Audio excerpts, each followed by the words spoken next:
like a lot of creativity comes from constraints. Yes. You know? Yeah, and, absolutely. You know, and without those constraints, without whether it's time constraints or logistic constraints or whatever, you don't find new ways. And so, constraints are awesome. Like they're actually what has made me discover new ways to do things.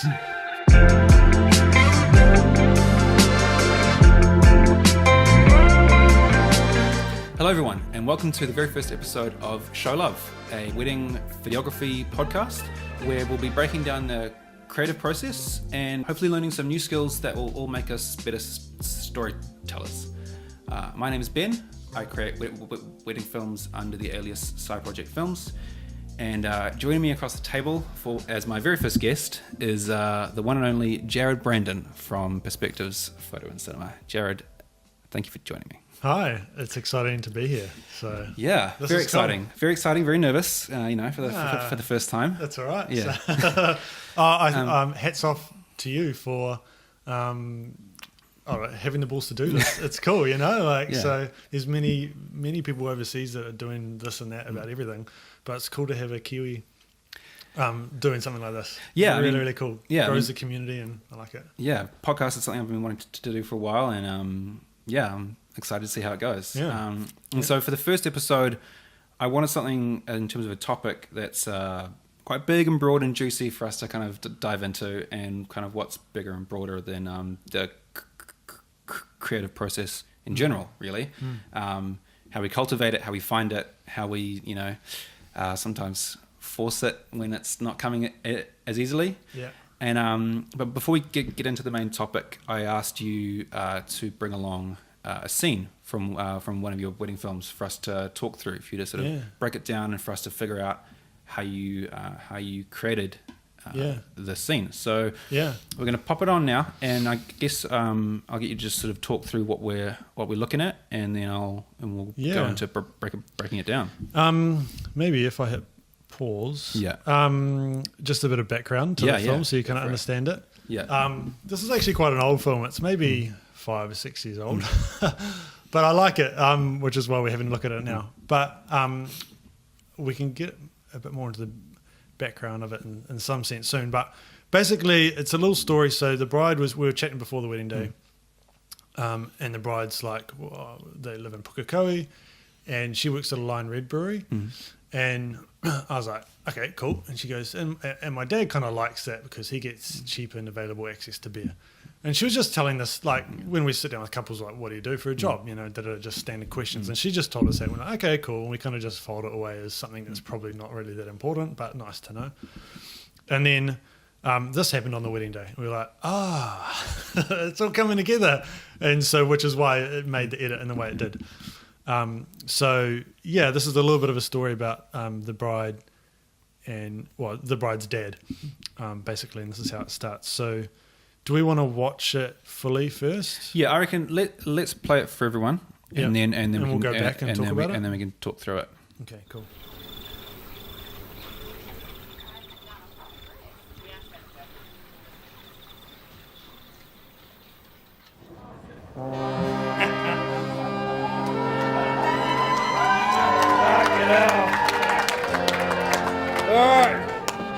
Wise name, oh, Jesus, that's loud. First up, Timbo. Getting nervous? Pull up your Line Red, you'd be right.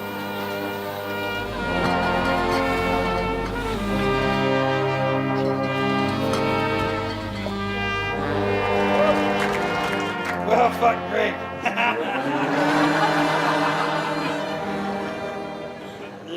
I got to invite you into the family. Yeah.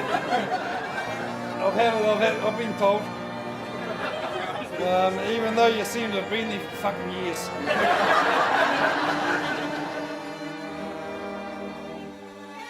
So welcome to the family officially. Well done.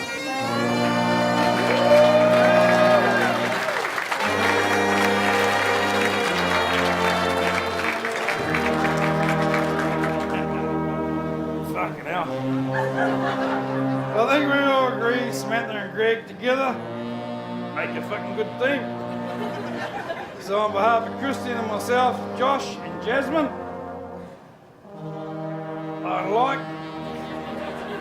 you all to raise your glasses and drink a toast for the evening to Greg and Samantha. Thank you.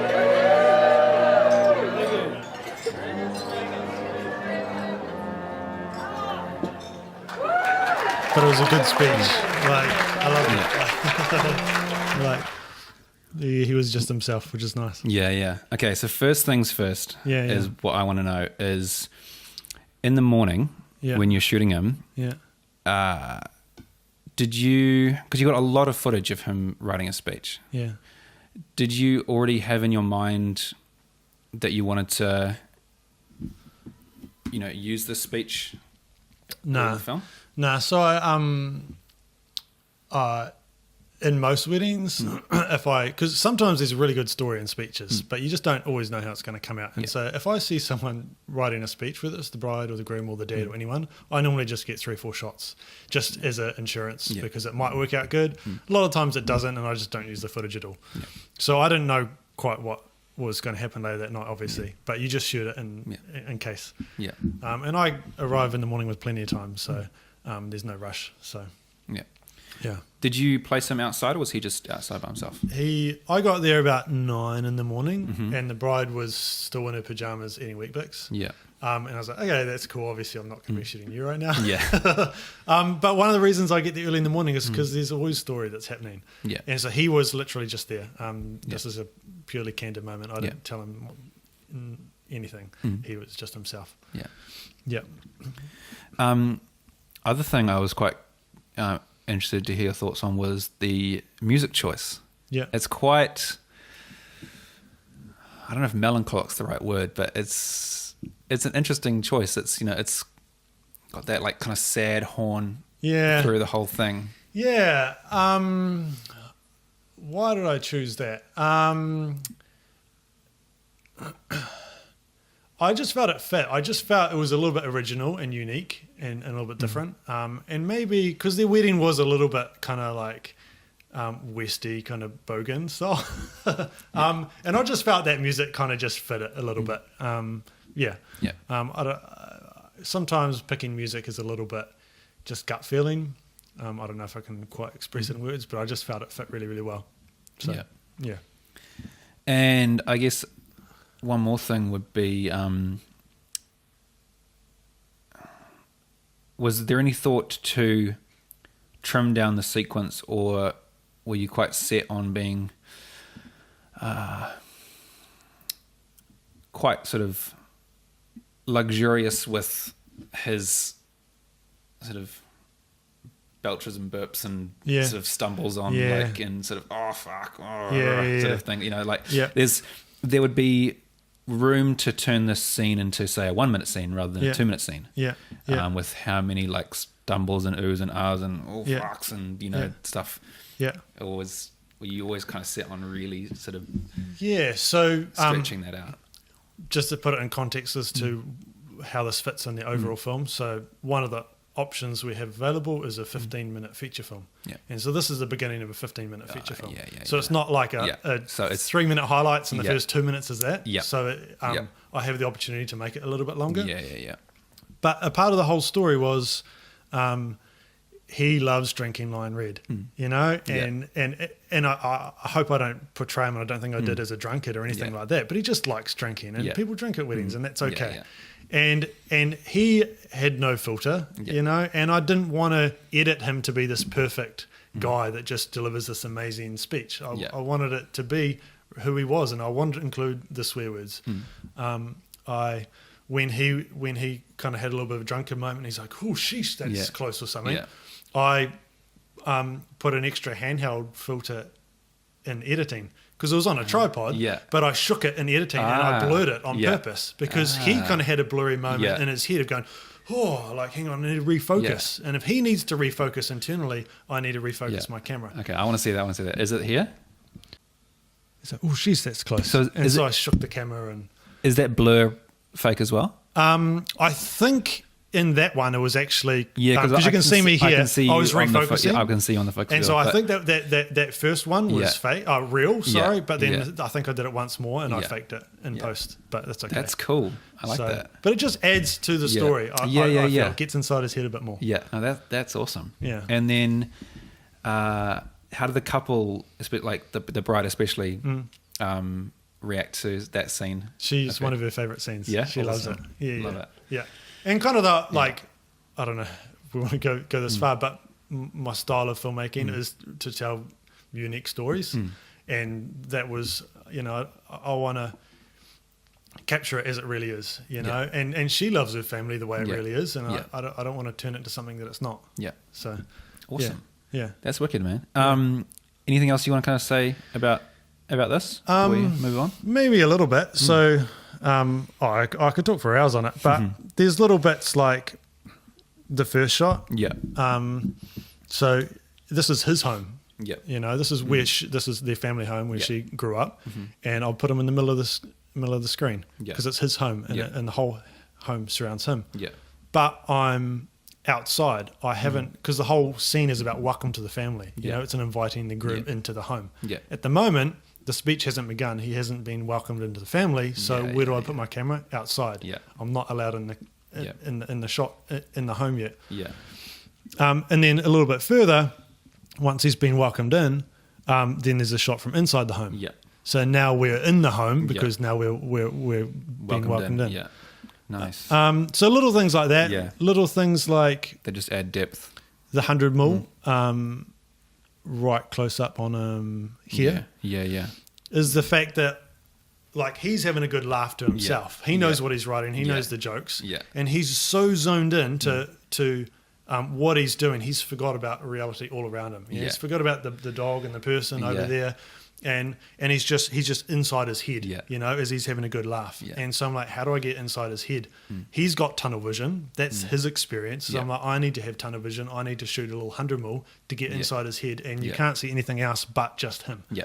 So you're thinking about that while you're shooting, or are you just getting random coverage? No, yeah. It's like maybe some of it's a little bit just experimenting, but I know how lenses change story, and I know I'm quite intentional about most of it. So no, cool. Yeah, awesome. So it's just little things like that, which are kind of subtle, but it just as a filmmaker, you just get a kick out of just tuning the story and telling it a little bit better, Yeah. So, yeah, and then the line read, like my second shooter was just filming, and he happened to shoot line read, and I was like, this is cool. Like I think this is a few years ago now, but I think that happened by accident. Yeah, but he would just happen to shoot it, and I was like, this is. Works good. So, awesome. So fantastic. It's a great little scene. It's really, really cool. Yeah. Alrighty. Well, should we move on to the main topic? And so, so main topic today was the creative process, and specifically the idea of kind of forcing it. And by forcing it, I mean, you can never really force creativity, but in a sense, with this being our jobs and deadlines and brides waiting, there's times where it does feel like we need to force ourselves to be creative and make our work. So to give people a little bit of context, do you want to start with maybe how long you've been making wedding films, and if you know roughly how many you might have made? I was trying to think about this morning. I think I bought my first camera in 2006, and I was just making snowboard and skateboarding and prank videos with my friends in the uni days. And then I think it was 2009 or 2008 when I shot my first wedding. And so it's been about 10 years shooting weddings. And I've always, and I think this comes into our discussion now, I've always wanted to make sure I don't burn out and I don't book too many. And so I've always done about 20 to 25 a year. I've never wanted to go 30 or 40 or 50. I wanted a bit of longevity in my career. And I still have a passion for it now, because I feel that's quite manageable. I don't get super stressed and overloaded with edits. I feel like I'm always managing them okay. So roughly if I'm doing 20, 25 a year, 10 years, 200, 250, Yeah. which is not heaps. Like some people, I'm like, I've done 500, 600. Yeah. And I'm like, damn, like it's not that many. Yeah. I mean, but it's still heaps. I feel like I'm getting numbers old, and numbers, like, but like there comes a point where it's somewhat like people can say like you've done a shitload of wedding films. Yeah. Yeah. And so I guess to start at the beginning of your process, when you meet a couple, what are some of the things going in your mind that start the creative process for you? Because I know with your films, a lot of them can be quite themed and customized quite heavily towards the couple and a wedding. If a wedding's themed, you tend to kind of go all in on that, I've seen. Yeah. So do you want to sort of tell us a little bit about how you start that process? Yeah, it probably starts before I meet the couple, hopefully. Yeah. And just the work that we put online. And obviously they get in touch with you because they're seeing the work online. And so it's just been real selective about these are the films that I want them to see. Yeah. And also like once they book with us, so there's still maybe 12 months before we shoot their wedding. And so there's 12 months to turn them into my ideal client, if that makes sense. Yeah. You know? And so we're constantly blogging our work. And especially the good ones, the ones that I feel like we've really kind of had a perspectives thing that I'm proud of and in a direction that I want to go. Yeah. I'll write 300 words with a blog, and it's not just here is a wedding about Jack and Jill that got married at Grace Hill and the day was sunny and the guests had a great time, and it's not cliche. It's more like these are the cool things that I loved about this wedding. Yeah. You know, they were unique. You know, they broke the rules and they did something that most people, they saw each other before the wedding or something. I loved how they personalised their vows or their this or their that. And do you think couples are reading those blogs beforehand? Yeah, they totally do. So they're kind of like getting an idea of how you work. How I work and what I'm interested in. And sometimes I say like, because I don't know, it's my pet little thing that I'm not really into drones. Yeah. You know? It's a bit cliche now. Everyone's doing them. And I'm like, I think there was a couple of weddings, one Waitakere Estate wedding, where I specifically said, I was like, I didn't use a drone because I really wanted to capture their story from their perspective. So I shot lots of scenery shots, but from their perspective as they saw it throughout the day. Yeah. And so that's a little hint to the bride that don't expect drone photography from me. Yeah. You know, I do it a different way. And so it is in creating maybe unique edits is slowly turning the bride and getting to understand that to expect something that's a little bit different, you know, and they watch my films before they get married, and it hopefully helps to allow them to be not so just classic and where's the first kiss shot? Why didn't you put it in the film? And I'm like, because they've seen that I talk about that and it's not always there. So, and so when you're meeting the couples, so that's kind of hopefully before, but then obviously I meet them. I like the idea of kind of like prepping couples' expectations before they even meet you around like how you work and what you're looking for and how you are going to look to capture this story, which is cool. And so when you do meet them, what are you kind of looking for when you're interviewing the couples? What sort of questions are you asking them? What are you hoping to kind of mine out of that conversation? So part of the meeting is the first meeting before they book. Yeah. Some book without a meeting or it's a Skype call or something. But is first setting expectations. And I think that's really important for us. And we tell them, we say, look, we aren't here to film your wedding day. We're not making a film about a wedding day because wedding days are the same. Yeah. People get ready to get married. They get married and they celebrate getting married. It's the same. All 200 have been the same. But I say what's different about every wedding is you, you know, and your personality. And we want to make a portrait film about people getting married. Yeah. And people getting married is different in every wedding. They react differently, you know, their emotions and the dynamic and the personality. It's all different. Yeah. And so again, it's setting expectations going, this is a story about you guys and how you interact with people around you throughout the day and how you emotionally engage throughout the day. Yeah. And so part of the first meeting is kind of talking a little bit about us and saying this is what we're about. And if you're in on this, then let's do it. Yeah. We're not going to just make an analog chronological capture of these are all the events that happen on your wedding day. I don't really care about the events that happened. It's more the people that are there and that the are there. stories and stuff. Yeah. So that's kind of the first bit.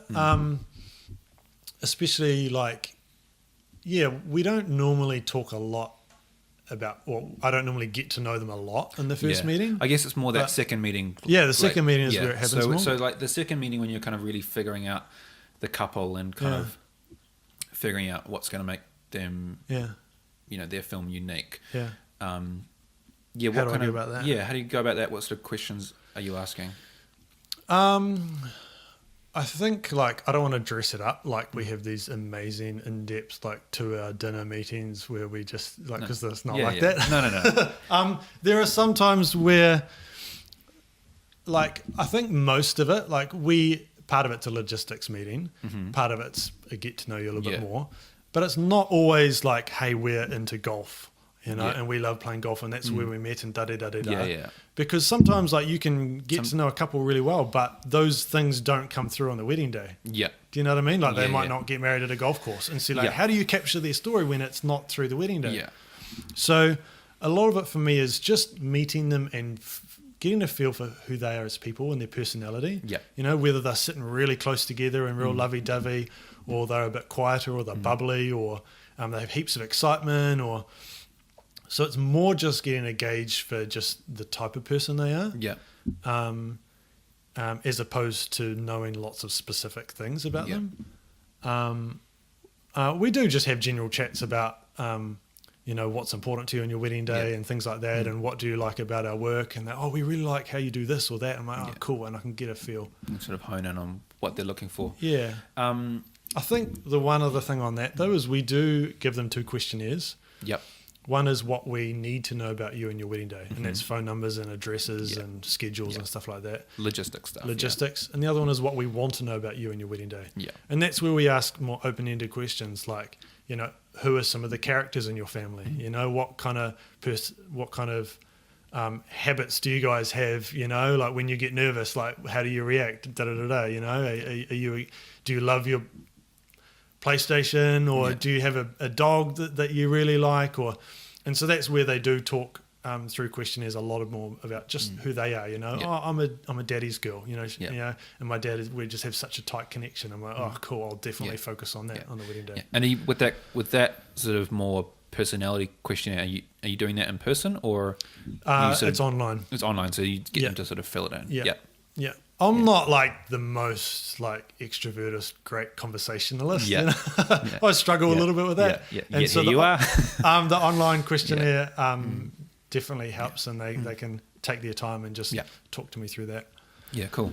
And what happens when you're meeting the couple, you're there, you're sort of asking these questions, and nothing's really sticking for you? How do you go about kind of pre-visualizing a wedding when there's nothing obvious there?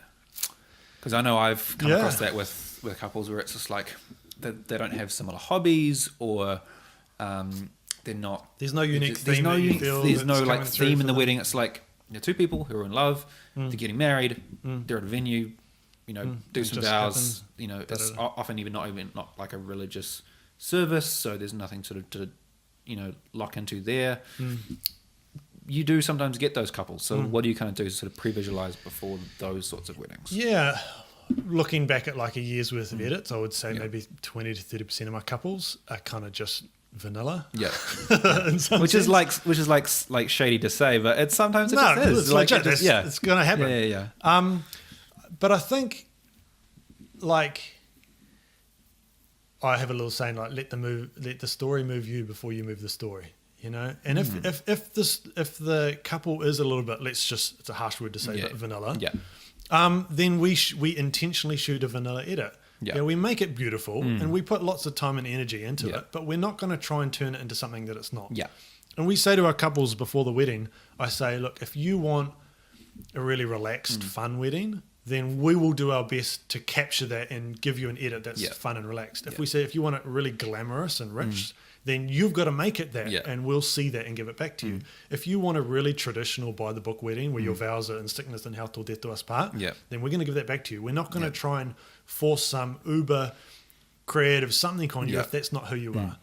And some couples really do want just the traditional, standard, maybe fairy tale kind of just classical thing. And so we give it back to them and they go, man, that was us. We just love it so much. It's perfect for us.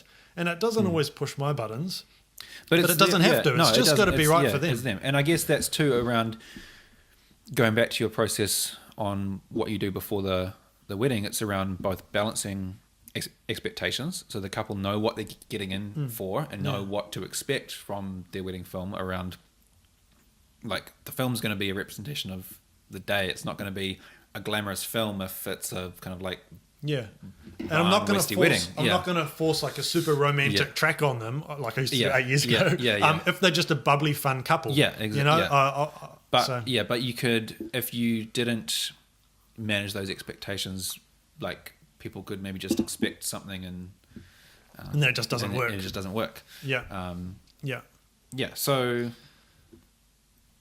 I guess there are those probably those times where we kind of fall back on, I guess, the more like, I don't know if generic's the right term, but kind of like our stock standard ways of doing things. And there's definitely edits that are like that. And I think what's important for people to know is that it's the, like, all the, like, the creative fun, like, portfolio weddings, those sorts of weddings are making your generic films better, because it's like you're experimenting, you're trying out new things, and you're like kind of quirky wedding films, and you're kind of naturally bringing that into the more and that's kind of just standardy ones, and that's just sort of developing your style more and more. So it's kind of like they both kind of work. It's a good point. Hand in hand.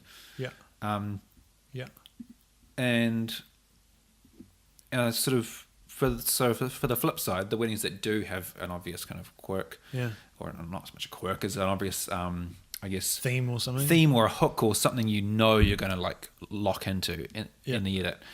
How do you start to sort of sketch out those ideas before the day? Like, what are you doing before the wedding to kind of like lock yourself into how you're going to capture that on the day? It kind of depends. Sometimes it's not a lot. Like, I'll say because there's always two of us in film, and I'll say to my second shooter, because he doesn't come to the meetings with me, he just, or she. But I just give them a general energy about it. Like, sometimes I'm like, hey, they met at, this is the wedding, not haven't yet edited, but they met at a weightlifting thing, and they have half of the guests are weightlifters, and they're going to do some weights in the morning. So I'm like, hey, look, make sure you get there early, and we shoot some of the weights. You know, so we do. There's sometimes where I'm like, no, we definitely have to shoot them walking the dog or something like that. So we can be quite intentional about those things. Other times it is like, we shot a wedding last week, and the black Zimbabwean black. And Isaac and me got to the girls' place, and there's like 12, 15 just Zimbabweans, and they're playing their music, dancing. And I was like, whoa, this is so different. And me and Isaac looked at each other and smiled, going, this is cool. Like, this is so, I loved it. And they were just dancing and having a great time. In the morning, the mum was having her hair done, and she's kind of still dancing with the rest of her body. And so I filmed it, and I just filmed the back of the screen on my phone and sent it to my second shooter, going, hey, this is the energy that I'm kind of feeling in the morning. How about you? And he goes, same. They're dancing, having a good time. So we shot it a little bit wider, a little bit more loose to make sure we're matching. But just letting the story move you before you move the story, going, this is what I'm feeling. Let's go in this direction. I like that little trick of shooting the back of the screen, so it's like you're keeping in check with your second shooter. So it's because it's like in the edit, you're probably going to be jumping back and forward between that. So you want them to match if we can. You want that footage to be, continuous and have a similar vibe. So that's a really cool little trick. What was your question there? Because I don't know if I answered it properly. It's what you do. What do I do beforehand? So, for example, if you know you've got, say, for example, the weightlifting thing. Are you watching like weightlifting videos or like pump up sports videos? Or like, are you doing anything to kind of like adapt your style specifically more than simply capturing? No, not really. Like I said I had a new second shooter this year, and she hadn't like I've shot a few weights and stuff like Yeah. that for different commercial events, and so Yeah. I've kind of got a picture in my head about what it could look like. Yeah. But I said to her, I said, hey, here's like 5 different kind of shots that you could get. So I gave her a little bit of an Yeah. idea to get going. But our style is kind of quite handheld. Yeah. And so we just go with the flow. And like when I got to the venue and saw the weightlifting garage, like there was nothing what I expected. I was like, Yeah. whoa, like you've just got to work with what you got, Yeah. you know? Like it was messy and there was Yeah. tools everywhere Yeah. and car tires and it wasn't a clean weights Yeah, room, you yeah, know? yeah. So you just kind of, you can't bring an idea and just force that idea. You have to kind of accept what's there and just work with it. Yeah. So And so, yeah, what goes through your mind when you sort of you're pre-visualizing an idea before the day, and you get to the day and it's not going to work? What's going through your head there around like problem solving?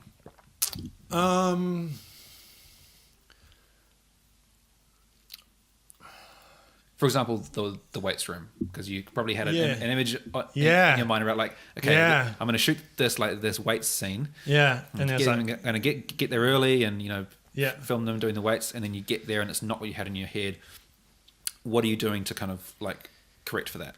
Yeah, I think you've just got to go with the flow. Like you can't push something that's not there, you know. And if it's not working and it's not the way that you felt it panned out, like sometimes I feel like, man, a couple are really bubbly in the meeting beforehand. You know, it's going to be quite fun and happy. And then on the wedding day, the nerves hit them or something, and they're just not themselves. Yeah, which is it's not unusual for that to happen. A wedding day is something they've never experienced before, and they kind of go into their shell. And you've just got to work with what you've got. You know, I think the worst thing you can do with video, because it's so real. Yeah, photos you can fake it, but more video is so real. You can't fake moments. Yeah, you've just got to let them be what they are. Yeah, and I'm not gonna tell them, I'm not gonna force them to be my vision and just go into the mold that I want them to be in. I've got to again listen to them and get their energy, and then just work with what I've got. It's the best way to go. Otherwise it gets cheesy and forced. It just doesn't work. You know? I mean I'm similar. I don't really like kind of direct couples at all, or like tell them to do anything, or like kind of craft scenes or anything, because I agree, it just comes off as forced, and like these people aren't actors. No, you know, like it's going to come off as them like pretending to do something. There's a little bit where I'm starting to change that a bit, where I do give them a little bit of direction in certain parts, and I create little scenes that otherwise would never have happened. But it's always been inspired by them. There's one that I finished recently I titled the film My Default BFF. And it just came through the speeches, the story about how finally the bride accepted that the groom is her default BFF. You know, finally he made the cut. Yes, I'm your default best friend. And so we shot a little scene at the very end of the night. We were like, we're going to stick around to the end of the night. And where the couple just leave the reception and just walk off to their car. And we knew, we got a vibe that it wasn't going to happen how we wanted it to. We'd mic'd them like half an hour before, so they'd forgot that they were wearing mics. And I said to the groom, I said, hey, look, when you walk outside, don't just have general chit-chat conversation, because I knew I'd mic them. And I said to them, ask her again whether you really are her default BFF. So I'd taken something, I was inspired by them. I'd taken something that came through the speeches, and then I'd ask them to just open up that conversation again. So they had that conversation, and it was amazing. And it was just unique in them. And it didn't feel forced at all, because it was inspired by them to begin with, if that makes sense. So it's kind of, sometimes I am moving the story, but it's in a way that they're already going. And so it works, and it is natural. Yeah, that's cool. I like that. And I like that the way you sort of counteract the fact that they're like not sort of actors, and it can come across forced where you mic them up half an hour before rather than a minute before, so that they... And I did it individually, so they didn't know that each other was being mic'd. You know, things like that. And it's things like that where you're, counteracting that whole like awkward, I'm being filmed and I am acting like I am being filmed kind of robot thing that people kind of just... I work really hard to make sure that they feel really comfortable. And New Zealanders do it a lot more too, because we're just naturally more just awkward and not as like great in front of the camera and stuff. I guess, okay, to sort of transition now into the editing process. And because I feel like this is where people more feel the pressure around forcing creativity, because it's like when we're in the height of wedding season and we're shooting and we kind of got that adrenaline rush of shooting, things kind of just flow. But it's often in the editing room where, especially at the back end of the season, the back end of the season when we, backlog, when we've done, 10 weddings, but we've got 10 more to go. Yeah. What do you have any kind of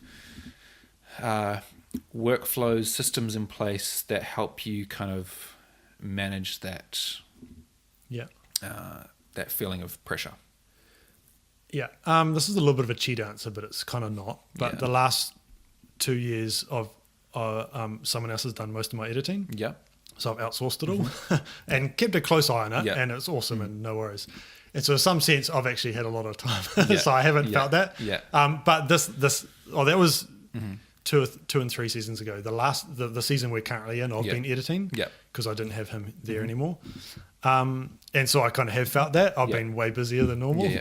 How I manage it, again, I just don't book too many. So I book what's comfortable for me. But I try and spread them out. Like I don't do like 8-hour editing days because it's just too much for me, and I just get, I don't know, like burnt out. I just get burnt out. Like I could work 8 hours on a production line just pulling Marmite jars and putting them into a box or something like that, and that's fine. But creativity just, I don't know, it just takes more energy, and you can't, I can't do long stints just day after day. So I do just spread it out. And I think that's a good trick for people who feel like they are getting burnt out, and because I've got a sort of system similar to where I sort of split my work day up into sections, and I've figured out that the morning for me is most productive for creativity space, so editing or similar, and so from 8 till 11 is my editing time, and I don't really edit in the afternoon, and that keeps my brain kind of fresh for the creative stuff to come when the brain's switched on and working, and then the afternoon when I'm getting tired I can do emails and fill out my taxes and do all that kind of other stuff that you have to do. I think for me too, this sounds, I don't want to sound, I don't know, something, but I can't edit when I'm stressed. Like, when I've got I've got a big to-do list, I just can't edit. I've just got to get through that to-do list. I've got to clear my mind. I've got to clean up my room before I can start to edit. And I've got to feel just comfortable and relaxed. Otherwise, I can't edit. And so I know that, and I've just got to make sure I get into the good spot in my mind before I can work. That is such a thing. I think for people who are just like, because there's often a two, especially at the start of an edit, there's the whole like blank canvas syndrome thing where it's just like, how do I even start? Like, and I think for people who are stressed and sort of freaking out, I think that the forcing the creativity can be more of like forcing all the other distractions out of the way, rather than just sitting in front of the editing thing and waiting for it to come, attack the to-do list, like get your emails sorted, and then come back when you're fresh and you're feeling like there's less kind of stress, which I guess is... I suppose it's just like everyone's different in the way that when they're good to edit, but it's just acknowledging all of the things that prevent you from being in the zone and just making sure you get them out of the way so that you can be in the zone. Because when I pitched this this topic to you around the idea of like forcing creativity, you did sort of come back to me and sort of say like, you can't really force creativity, and you got to cultivate it. Cultivate it. And I guess this is kind of what we're talking about now around like, yes, we have to force creativity in the sense that it's our job. We've got deadlines and it's our job, but I guess the forcing it comes from like forcing a mind space and a workspace that allows for relaxation. Because it's like when the stress is there and when you feel like you're okay from like now to now I have to do something, and like it often can't come because like this idea of creativity is often quite fickle and hard to grasp, and for a lot of us our creativity kind of comes from our gut around like our taste and especially like looking for music and stuff. It's like you don't really know you can't like put your finger on it, but it's, you know, so you're tapping into quite a subconscious thing. And so I think the forcing it comes from more of allowing yourself to be relaxed and tap into that more subconscious. Just something to say there, like there are times like if I'm editing speeches or the ceremony, or I'm culling footage, or I'm just grading footage, I don't need my brain to be on there. No, because that's not necessarily a creative thing. It's not creative. Yeah, because it's just that building the highlights edit. That's the creative bit. Just because you're in an editing suite doesn't mean you're necessarily doing something creative. Like and what I tend to do is front load a lot of that bulk stuff. So obviously not grading, because I'm not grading beforehand, but like when I get my footage, and like the first thing I do is, okay, I'm multicam everything, go through, like, find all my like speech highlights, pull out the vowels, like do sort of do all that kind of like brute force stuff, like pull out my selects. And because that way, when you're in kind of that creative flow, you know, like the mystical, like flow state. There's nothing stopping you. You know, you've got it all ready. You've got it all ready, and it's all good to go. And is there anything else in the editing process that kind of helps keep the ball rolling for you around, like, if you're feeling good with you're in the zone with editing your highlights film, what's maybe something that kind of kicks you out of that and gets you distracted, or that you've done to help keep you in that flow state? Probably the first bit is the distractions, and I struggle a lot with this. And it's just I think it's just Facebook and social media and just having the internet there to distract you, you know. And I struggle with it, you know. I'll do 2-3 minutes, and then there's this habit that my brain goes, you've got something to do. You need to go and have a drink, or check the letterbox, or check your Facebook or something, you know? And I actually really struggle with it. Is just blocking that out and doing a good 20 minute stint or hour stint or something. I do get distracted really easy, and it's hard. Because there's often little hiccups that can sort of trap you, like things like if I go to stabilize a shot. And then you wait 10 seconds. And then I was like, while I'm waiting, I'll just go on Instagram or go on Facebook. Or 5 minutes later. Oh, shit, and what was I doing? I was stabilizing. Totally. And that, so I think, I mean, I've been okay with it this season, but I'm thinking about, if it gets worse, there's apps you can get that kind of like block you off social media. Self-control or something like that. There's an app called Self-Control.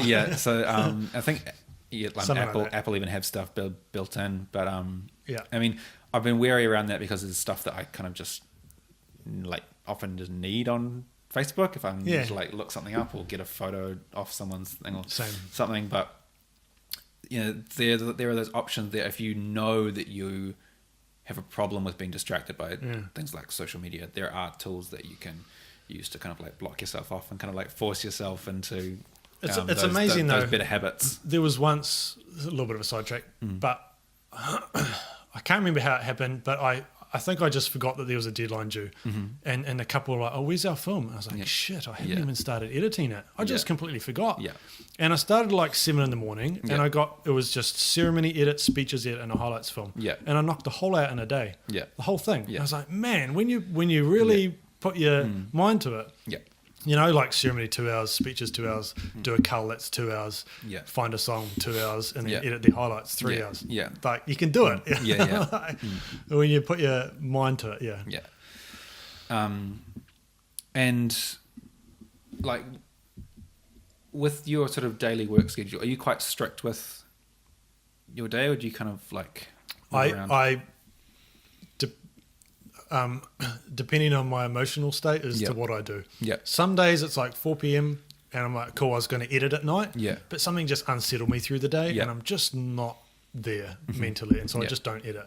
And in some sense, I feel I owe it to my clients to be in a good space before I start editing. So, it kind of I just go with the flow. I don't have any strict structures. If I feel I am in the zone, I go in and do it. And some days I spend a couple of days doing other things, going, you know what, I'm just going to do emails today or whatever, because I'm just not there.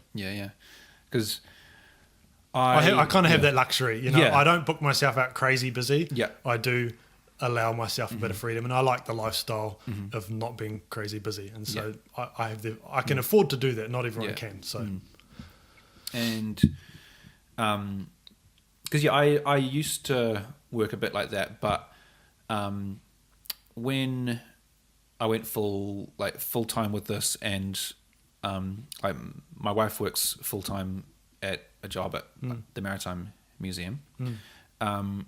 I had it in my head as like, I want to treat this like a kind of like quote unquote proper job, and I don't want to be kind of like editing all through the night and things like that, and being sort of, you want to be a bit more disciplined. I want to be a bit like more that. disciplined, which can sometimes be at odds with being creative, because you can feel creative and sort of at 7 o'clock at night. But I kind of forced myself into, I found this workflow that worked quite well for me, where I found that I was good at editing in the morning, so I sort of sectioned out bits in the morning, and kind of like crafted this more traditional kind of like 8-hour workday for myself. That still fits with me creatively, but it means that, you know, like come 5:30, 6 o'clock when Michaela walks in the door, You can I'm spend done. time with her. Yeah, I'm spend time with her. I'm done, and I'm not kind of like, because if I'm just like allowing myself to wait for creativity to come, it might come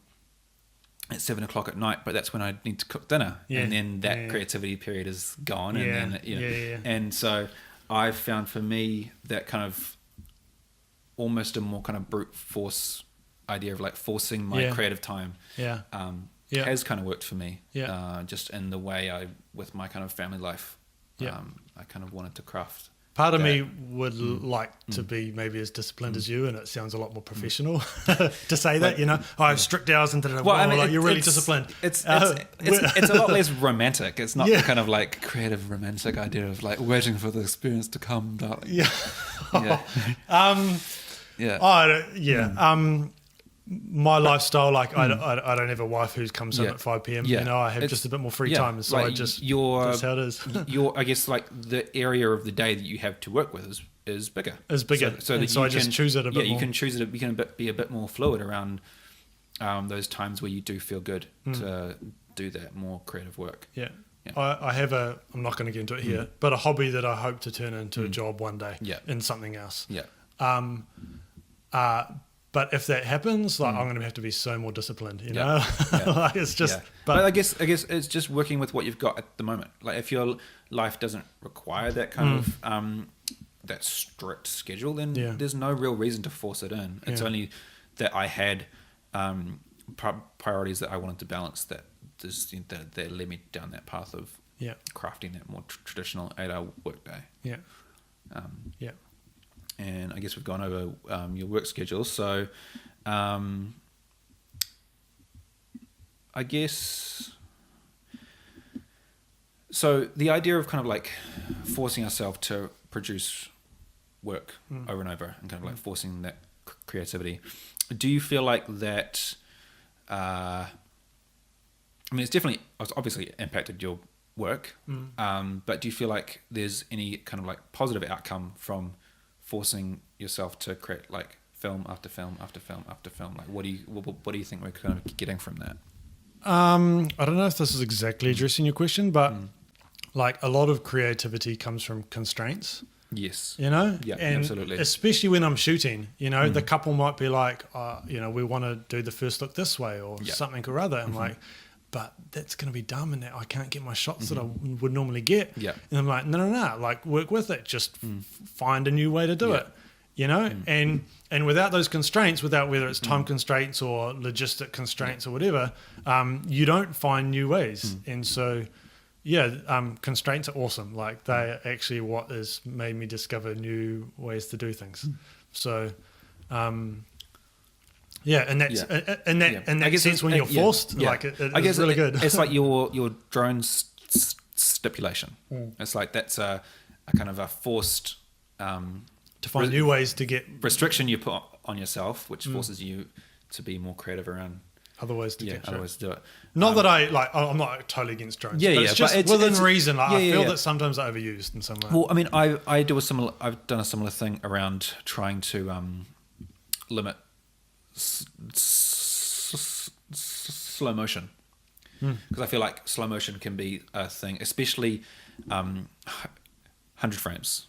Yeah. I feel like 100 frames is a crutch that a lot of people, and then I certainly, like, when I got my first camera that could do 100 frames, it was a crutch that I found myself sort of falling on around, like, oh, you can just film anything at 100 frames and kind of like whip the camera around and kind of just be a bit lazy around, like, it's abstract and it's like beautiful and like, you know, like grass moving. Yeah. And sort of, so I tried to sort of force myself into kind of, okay, like no more 100 frames. And then even when I, like, because I tend to shoot most of the day at 50. Yeah. So that I've got the option of doing slow-mo. But when I'm editing, I try and go, look, does it need to be slow motion? Can we do it at 25 instead and try and just do as much of the edit? Kind of and just use it as an effect. Use it as an effect and be a bit more sparing with it. And that was one of the and because that then led to the kind of the outcome of that constraint I put on myself was more, I guess, kind of like quote unquote like cinematic storytelling around like crafting a little scene rather than just like a montage of slow motion shots. Yeah, because it's when you don't have slow motion, you got to try something else. You kind of follow up with something else. You got to sort of go with something else, and you sort of start to go, okay, we're going to craft a little story here of the groom, like, I don't know, like hopping out of the car, and then like, you know, like giving his groomsman a hug, and then walking into the church or whatever, and then sitting up, and sort of you go from like shot to shot to shot, and you create this little sequence rather than just like slow motion. So there are those little constraints you can put on yourself to kind of like force even like a different type of creativity to come. Totally. And I guess too, I there's something I want to go back to that you mentioned earlier around that film you banged out in a day, and how do you feel like that turned out? In terms of the outcome. It was good. Yeah.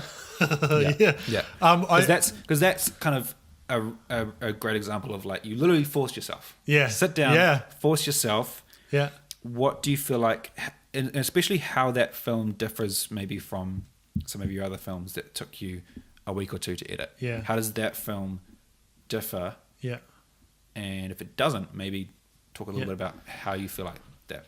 Yeah, I was completely happy with the edit, and in some sense, it does maybe prove to you that you're just a bit lazy and doing it in a week when you can do it in a day. You know, man, just don't be so distracted and just be focused, Jared. You can actually be really good when you do that. The particular edit that was like I've done it for a long time. You know the wedding you've shot. You know roughly how much content you got and how long it's going to take you. And I just knew I could do it in a day. There are some weddings that I wouldn't do their edit justice if I did it in a day. Yeah, you know. But I just knew with this wedding it was a reasonably simple storyline, and I could do it, and it was fine. But yeah, I do work really well under pressure as well, and I actually kind of enjoy it. So you do. Your mind just kicks into a higher gear, and you just do get super focused. Yeah, and it does work. So, and look, I've had those weddings too, where it's like you either forgot or it's like it's pushing to the limit of the deadline, and I've totally banged out a film but in a day, but I definitely couldn't do it over and over and over again. Like there's an element of like we're being lazy around like taking 2 weeks to do an edit, but at the same time I don't think it's sustainable to try and force yourself to bang films out in just a day, because you do miss out. I think it's like all the experience of you creating films over 2 weeks has meant you can, if you force yourself, do it in a day. But I think doing that long term would the work would suffer. Maybe. Yeah. It'd be interesting to see. I don't want to try. I do not want to try do 20 weddings in 20 days. That sounds horrible. Yeah.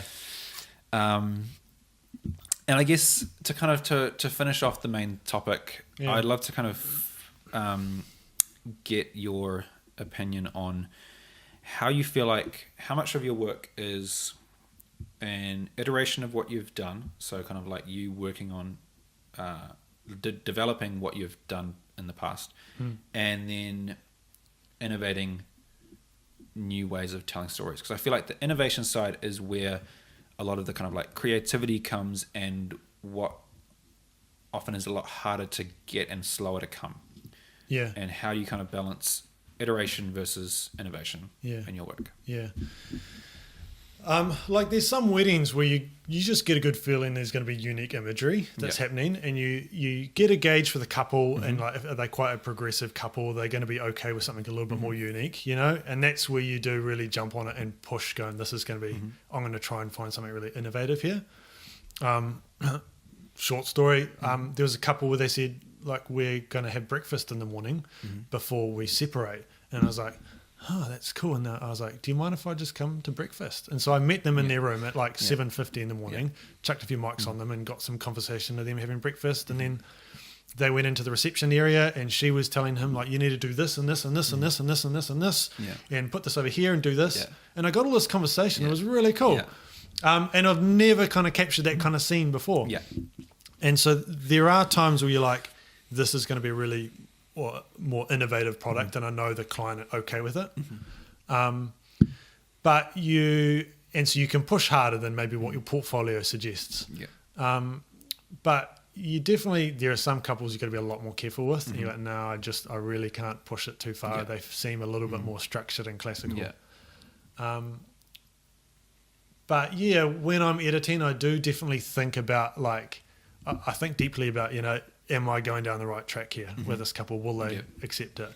And I get maybe, if I shoot 20 weddings a year, I probably get one every year where the couple come back to me going, it's just not quite what we're after, you know? And it breaks my heart, because it's those weddings that I feel like, this is my best work. I'm pushing new ground here, you know? And you're trampling on me. I'm like, come on. There's that, you're right. That totally comes. I had one just this season where I had this amazing shot that was at wedding was at Carrie Bay Boomrock up on the hill, and it's one of those venues where the guests have to arrive in a bus because there's no other way to get up there. So the guests are all getting out of the bus, and the groom's waiting to greet the guests. And my second shooter was filming that, and then it basically was this 3-minute shot of the groom just hugging every single person getting off the bus. And it was not just like a hug. It was like it was that kind of like good hearty, like they're like hugging your soul kind of hugs. And like when his mum came off the bus, they just like looked at each other, and it's just a beautiful shot. And I crafted this little scene where it was basically that shot solid for 3 minutes, but I brought in split screens of the bride getting ready, like in and out, and this split screen kind of like pushed in and pushed out. But there was this 3-minute shot basically continuous the whole way through. That's ballsy. And then it finished with, because my second shooter was filming it on a gimbal, basically once the last guest came off, the groom like spun around and then walked like with the last few guests out towards the edge of the platform and carried that on. And I was like so stoked. I was like, this is the best thing ever. And they just didn't work. They didn't want it. They wanted the thing cut down and go, oh, can we just have like the first 3 guests coming off the bus and maybe the last few and his mum, and we'll cut that scene right down. I was like, oh, so man. I think there's it's good. I think there's 2 ways, 2 comments on that. One is, if you get maybe one that you push a bit too far, then you probably know have a good balance of iteration versus innovation. You know, you have to push just a little bit past the envelope and go, oh, I've gone a little bit far. If you're not, then you're not trying hard enough. You know, totally. So you need it a little bit. But I think the other thing that helps me guard against getting pushback on edits is I'll finish the edit and I leave it for 3 or 4 days, and then I come back with a fresh look and I go. And sometimes I'm like, it's actually just not right. You know, I was super excited about this because it's the first time I've ever captured this imagery. But sometimes you got to kill your darlings. You know, you got to kill these amazing shots because you know it's just a bit too abstract. I don't think they're going to swallow it. And you have to, because it's so subjective. You get locked into the way you shot it. And I'm so excited about this. The couple see it differently, and you've got to try and put their filter on and watch it through their eyes. So absolutely, and it's totally about knowing yourself too. Because I know I can be.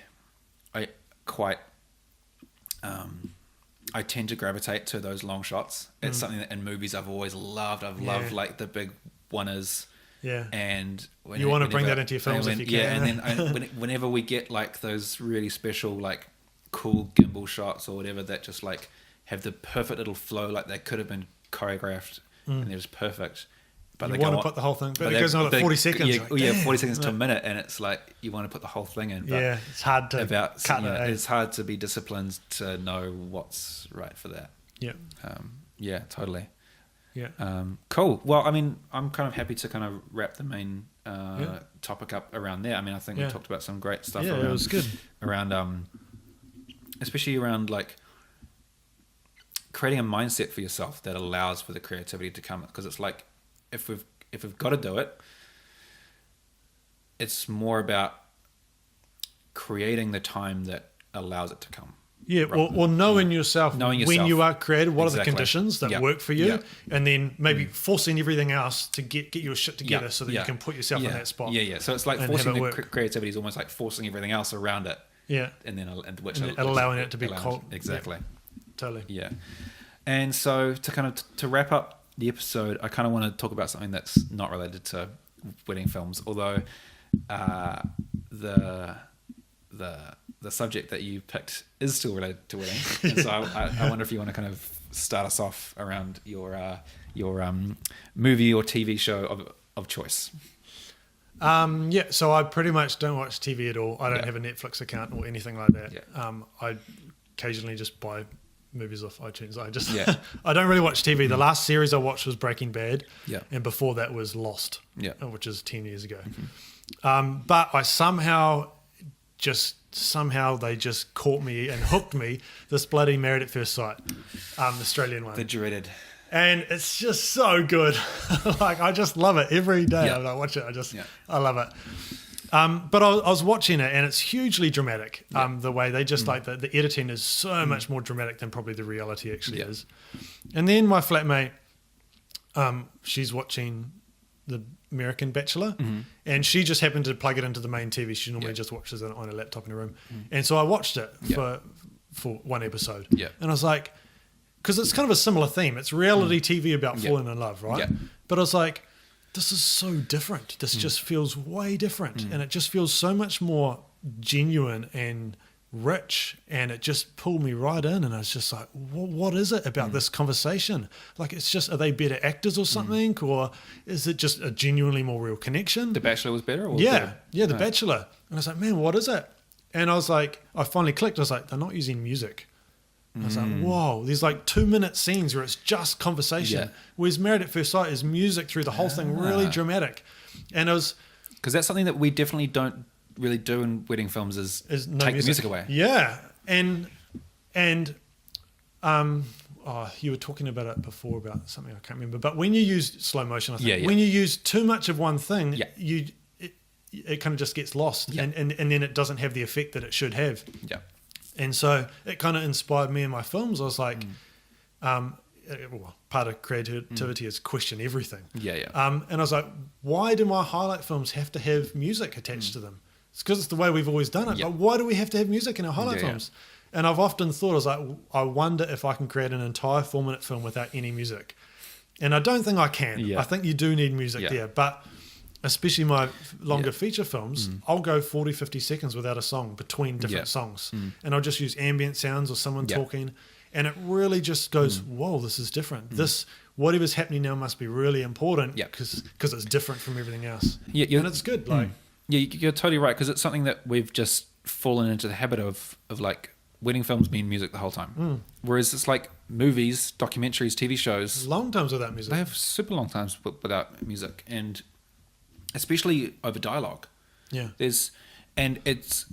You often notice when movies and TV shows use music over dialogue because it's quite unique. Like Grey's Anatomy is a show that uses music pop songs and music with lyrics over dialogue, and they fade those lyrics up and down in between the moments of dialogue between characters. But it's quite unique and specific to that show. And and like documentaries and stuff, especially like there's huge periods without music. Yeah.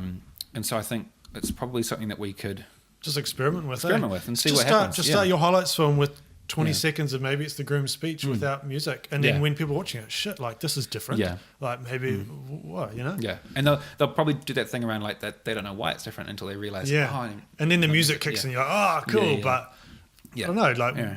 just question these things. You know, Yeah. why do we have to do it the way that everyone else does it? Totally. All right. Well, I think that's a great place to finish off. Yeah. Yeah. Where can people find you and find your work if they want to go in a bit?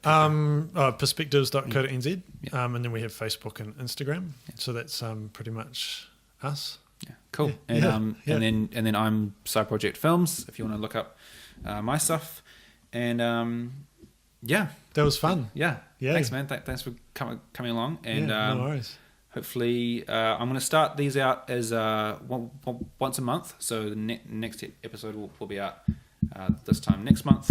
Stay tuned. Stay tuned, and we'll see how we go from there. But I think once a month for now is sustainable for the first few, and we'll see how we go from there. But thanks very much, and No we'll see you worries. next time. It's good. Cheers, Ben. Sweet. Done. Lovely.